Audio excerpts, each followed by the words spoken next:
On the 12th of March 2008, in the quiet town of Alexandria, Egypt, a devastating affair unraveled that would end in murder. What began as a secret relationship between a Muslim wife and her husband's cousin spiraled into a horrific crime that shocked the entire community. The close-knit family ties were shattered, and the betrayal that unfolded would change their lives forever. Aisha had always been the epitome of what many in her community expected from a devout Muslim wife. Born in Cairo in 1975, she had grown up in a strict household where tradition and religion were the foundation of daily life. Her father, a scholar of Islamic law, raised her to respect the values and principles of her faith. Aisha grew up dreaming of a simple, fulfilling life, one rooted in faith, love, and family. She married Hassan in 1998, a man well regarded in their community for his business acumen and strong moral compass. At the time, it seemed like the perfect match. For the first few years, Aisha's life was harmonious. She and Hassan settled into their roles, he as the provider, and she as the devoted wife, raising their children and maintaining their home. Hassan's business ventures were thriving, allowing them to move into a spacious apartment in Alexandria. It was a lifestyle many admired, but one that came at a price. Hassan's work demanded more of his time, and as the years passed, he became more distant. His trips abroad increased, and though he was an attentive husband when he was home, those moments grew fewer. By the time 2005 rolled around, the cracks in their marriage had become harder for Aisha to ignore. She found herself spending more time alone, isolated in their large home. Her days became filled with routine tasks, managing the household, raising their two children, and keeping up with religious commitments. But a sense of emptiness began to take root. Aisha's life, once filled with purpose, now felt hollow. She longed for emotional connection, a kind of companionship that seemed increasingly elusive. It was around this time that Omar began visiting more frequently. Omar, Hassan's cousin, was well known within the family for his charm and humor. He was 35 years old in 2006, just a few years older than Aisha, and had been a constant presence in their lives. He was the man people turned to when they needed help, always smiling and carrying himself with a light-hearted demeanor. His marriage, however, was on rocky ground, a fact that many in the family knew but never openly discussed. Omar's visits were at first innocent: family gatherings, holiday dinners, and moments when he offered to help Aisha with the children while Hassan was away. He had always been a trusted figure in her life, someone she could rely on. But over time, their interactions began to shift. Without fully realizing it, Aisha started to look forward to his visits. There was a comfort in his presence, a warmth she hadn't felt in years. In the early months of 2006, the shift became more pronounced. Aisha found herself confiding in Omar about the growing distance in her marriage, while Omar, in return, shared the struggles of his own relationship. They never intended for things to go further, but the emotional intimacy between them deepened. The boundaries of propriety began to blur. Though Islam strictly forbids any physical interaction between a married woman and another man, especially her husband's relatives, their mutual emotional dependence led them down a dangerous path. They bent the rules subtly at first, Omar staying a little longer after dinner to help Aisha put the children to bed, or their conversations extending into the late evening hours under the guise of family matters. The proximity between them felt like a lifeline, and soon they crossed the line that should never have been crossed. By mid-2006, Aisha and Omar had begun meeting in secret. Their encounters, while filled with guilt, offered both of them a kind of solace they had been missing in their marriages. Omar became more than just a relative. He became the emotional anchor Aisha had lost. He filled the void left by Hassan's absence, and Aisha, though conflicted, clung to the comfort he provided. The weight of their shared secrets became heavy, but their connection only grew stronger. The affair itself was discreet, and they both took great care to avoid suspicion.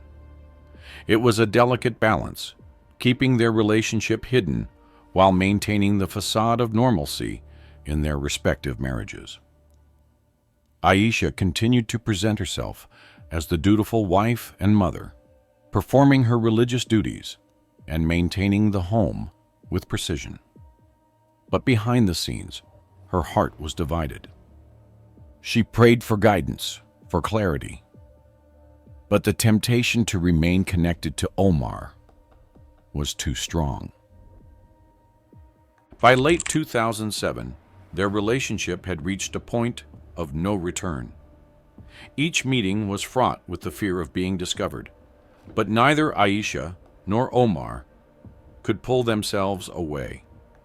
They met in secret locations, quiet parks, abandoned corners of the city, or even in the late hours of the night when the children were asleep. And Hassan was away. With each passing month, the danger of their affair loomed larger, but the emotional intensity between them only deepened. Aisha's internal struggle grew, torn between her faith, her duty as a wife, and her overwhelming connection to Omar. She knew the affair was forbidden, that if it were ever discovered, the consequences would be dire. In her moments of solitude, she would reflect on the teachings she had grown up with, the value of fidelity, the importance of trust, and the severe consequences of adultery in Islamic law. Still, she found herself unable to break free from Omar's hold. In early 2008, just months before the murder, their secret relationship had begun to weigh heavily on both of them. The risk of exposure was always present, and yet the emotional bond they had formed was unshakable. Aisha's guilt gnawed at her, but the loneliness in her marriage to Hassan was too great to ignore. Omar, too, struggled with the guilt of betraying his cousin, but the allure of Aisha and the comfort she provided kept him tethered to her. Their lives were a delicate balance of appearances, where one wrong step could shatter the fragile world they had built. And as 2008 unfolded, that balance would soon be destroyed, setting in motion a series of events that would end in tragedy. By early 2008, the affair between Aisha and Omar had consumed them both. What had begun as emotional support had evolved into a dangerous obsession. Aisha, though deeply aware of the values she had been raised with, found herself completely entangled in the secret relationship. The weight of her guilt was heavy, but the emotional connection to Omar had grown so strong that she felt powerless to break free. Every time she prayed, she asked for strength, for a way out of the situation, but her feelings for Omar pulled her deeper into the web they had woven. In the quiet moments when she was alone, Aisha would reflect on the consequences of their actions. Adultery in her society was not just a moral failing. It carried with it the harshest of punishments. She knew that if anyone discovered the truth, her life would be destroyed. The shame, the dishonor to her family, and the punishment under Islamic law haunted her thoughts daily. She felt torn between her loyalty to Hassan, the man she had once loved so deeply, and her desire for Omar, who had become her escape from the loneliness and neglect she had felt in her marriage. On the 6th of February, 2008, while Hassan was on one of his frequent business trips, Omar visited Aisha once again. Under the pretense of helping her with household matters, they met in the late afternoon, well aware of the risk they were taking. Aisha's house, a modest yet beautiful apartment tucked into a quiet neighborhood, provided the privacy they needed. Omar's presence had become so common that no one questioned it. To the outside world, he was simply the supportive cousin, helping out while Hassan was away. That day, however, something changed. A neighbor, Fatima, noticed the two together in a way that raised suspicion. Fatima had always seen Omar come and go, but she had never paid much attention to it. Yet, on that day, she sensed something different, an unusual closeness between them. Fatima didn't say anything at first, but she shared her observations with others, and soon rumors began to spread quietly through the neighborhood. The gossip, while not yet explicit, began to reach the ears of Hassan's mother. Living with Hassan and Aisha, she had begun to notice subtle changes in her daughter-in-law.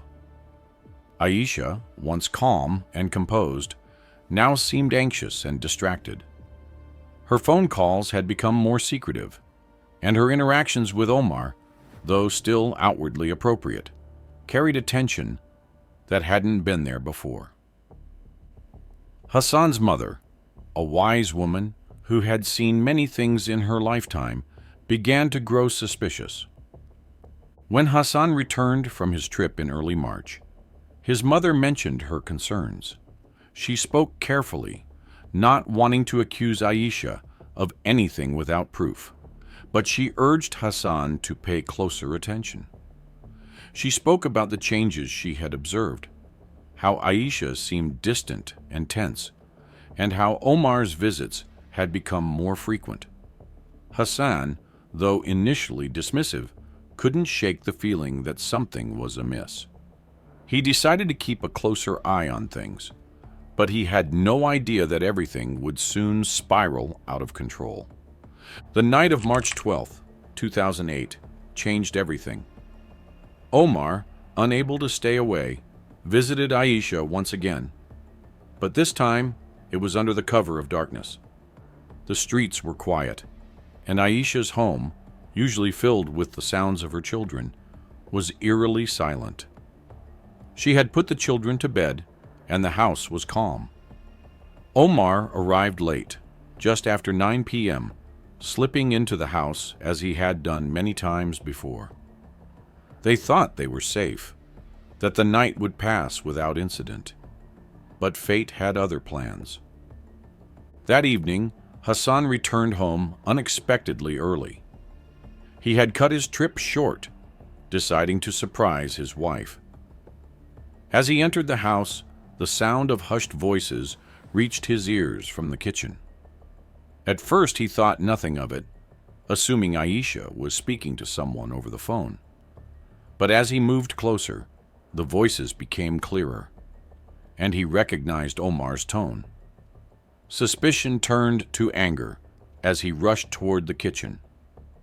When Hassan walked in, the sight before him confirmed his worst fears.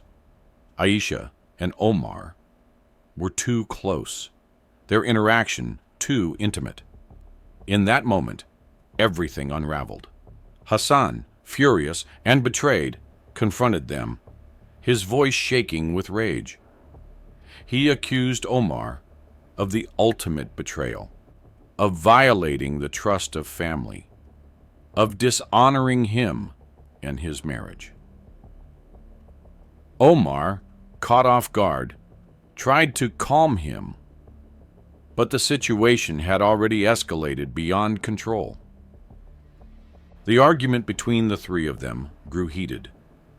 Aisha stood frozen, unable to speak, as the men shouted. The walls of the kitchen, once a place of comfort and warmth, now held the weight of their broken lives. The tension in the room was unbearable. In a moment of blind rage, Omar, overcome with panic and fury, grabbed a knife from the counter. In the chaos of the argument, he lashed out, stabbing Hassan repeatedly.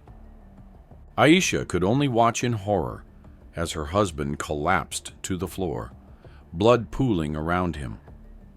The sound of the knife hitting the tiles echoed through the house. The man she had built a life with, the father of her children, was now dying in front of her, and she was powerless to stop it. Omar, realizing the gravity of what he had done, fled the scene.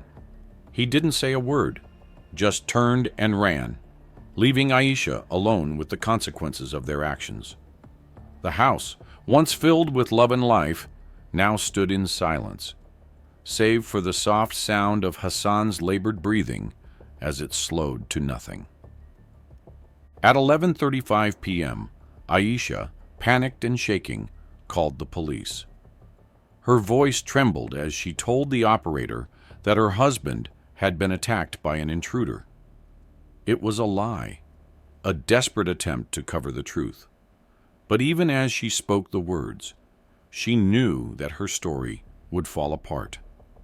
When the authorities arrived, they found her sitting beside Hassan's body, her hands stained with his blood. The scene was chaotic. Shattered dishes, blood smeared across the floor, and the knife still lying where Omar had dropped it. The investigators, sensing that something was off, began questioning Aisha almost immediately. Her story, though carefully constructed, was full of holes. As they pieced together the evidence, it became clear that this was no random attack. The truth of what had happened that night would soon come to light, unraveling everything Aisha and Omar had fought so hard to keep hidden. After the initial chaos of that night on March 12, 2008, the investigation into Hassan's murder began immediately. From the moment the police arrived at Aisha's home, something felt off. The scene was gruesome. Blood spattered across the kitchen, shattered dishes on the floor, and Hassan's lifeless body in the middle of it all. Aisha, sitting nearby, had tried to explain what had happened, but her words didn't quite match the evidence in front of them. The crime scene didn't align with her version of events. The detectives on the scene quickly realized that they were dealing with something far more complicated than a simple home invasion. On March 6th, the lead detectives began to re-examine the details of Aisha's story. As they looked more closely at the crime scene, they noticed small things that didn't add up. The position of Hassan's body suggested he had been attacked at close range, not by an intruder who had broken into the house, as Aisha had claimed. There were no signs of forced entry, no broken windows or doors that would indicate someone had entered the home by force. And then there was the knife. The murder weapon, still lying on the kitchen floor, didn't seem to match the account Aisha had given about the supposed intruder.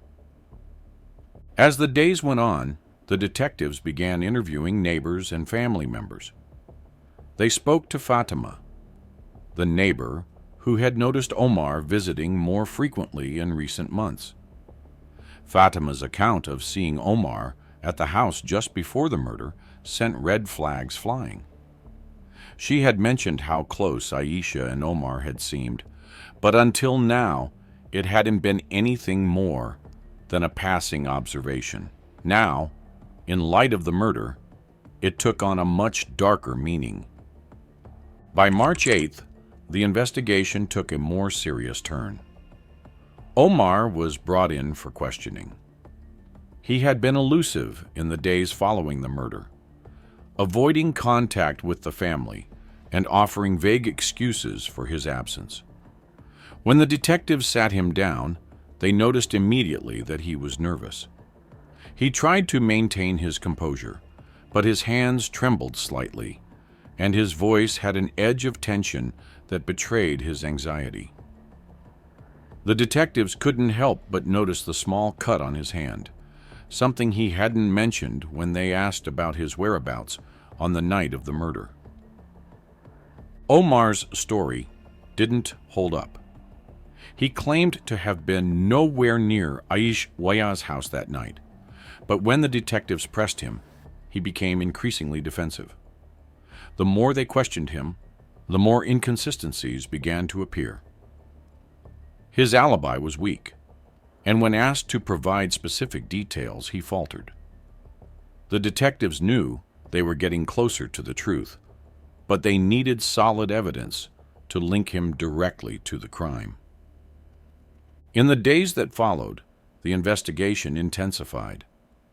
Forensic teams combed through every inch of the crime scene, collecting samples and analyzing the blood patterns in the kitchen.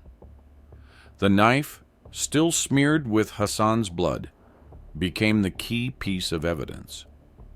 Fingerprint analysis soon revealed that Omar had handled the knife, confirming what the detectives had begun to suspect, that this wasn't a random act of violence, but a personal attack. The discovery of Omar's fingerprints on the murder weapon changed the course of the investigation. On March 20th, the detectives uncovered another crucial piece of evidence: bloodstains found in Omar's car. Forensic analysis confirmed that the blood matched Hassan's, placing Omar at the scene of the crime. It was the final confirmation the detectives needed. With this evidence, they were able to obtain a warrant for Omar's arrest. He had tried to maintain his innocence, but the mounting evidence left no room for doubt. Omar was arrested that same evening. The weight of his actions seemed to hit him all at once as he was handcuffed and led into the police car. The betrayal was now out in the open, and there was no hiding from the consequences. The once respected cousin, the man trusted by Hassan and loved by Aisha, was now a murderer. But the investigation didn't stop there. Aisha, too, was arrested as an accomplice. Though she hadn't physically committed the murder, the detectives believed that she had played a role in covering it up. Her story about the intruder had been a lie, and her involvement with Omar, both emotionally and in the events leading up to the murder, made her complicit. The affair that had been hidden for years was now exposed for everyone to see. The fallout from their arrests was swift and brutal. Word of the affair and the murder spread through their community like wildfire. Aisha's family, once held in high regard, was now the subject of scandal. Friends and relatives, shocked by the revelation, distanced themselves, unable to comprehend how something like this could have happened. The betrayal was too great to reconcile. Hassan's family, devastated by the loss of their son, could barely bring themselves to speak. The man who had provided for them, who had worked tirelessly to ensure the well-being of his family, had been taken from them in the most violent of ways.